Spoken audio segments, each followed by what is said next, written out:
আজ আমি নিয়ে চলে এসেছি দুপুরের একটি নিরামিষ থালি আপনাদের জন্য।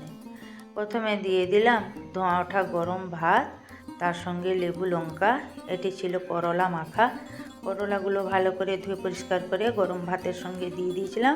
সেদ্ধ হয়ে যাওয়ার পরে আমি বড়ি, কাঁচা লঙ্কা থেতো করে নিয়েছি, সঙ্গে উচ্ছেটাকেও থেতো করে নিয়েছি। আর নুন আর সর্ষের তেল দিয়ে ওটা মাখিয়ে সার্ভ করছি। আর দিয়ে দিলাম মিষ্টি কুমড়ো ভাজা, একটু হালকা চিনি দিয়ে মিষ্টি করে দিয়েছি। আর বকফুলের বড়া, এটি রয়েছে আলু ওলকপি দিয়ে ডালনা। এটি হলো ফুলকপির একটি অনবদ্য স্বাদের তরকারি। তবে এটি চটজলদি বানানোর জন্য ফুলকপি আর টমেটোকে আমি তাড়াতাড়ি করে প্রেসারে বসিয়ে একটু নুন হলুদ দিয়ে একটা সিটি মেরে কড়াই তেল গরম করে শুকনো লঙ্কা সর্ষে ফোড়ন দিয়ে আমি এটা উল্টে দিয়েছি, সঙ্গে একটুখানি সর্ষে বাটা সামান্য একটু সর্ষের তেল ছড়িয়ে আমি ঢেলে ফেলেছি। বন্ধুরা, এটি ভাত, রুটি এবং পরোটার সঙ্গে খেতে হেভি লাগে। থালিটি কেমন হলো জানাবেন অবশ্যই।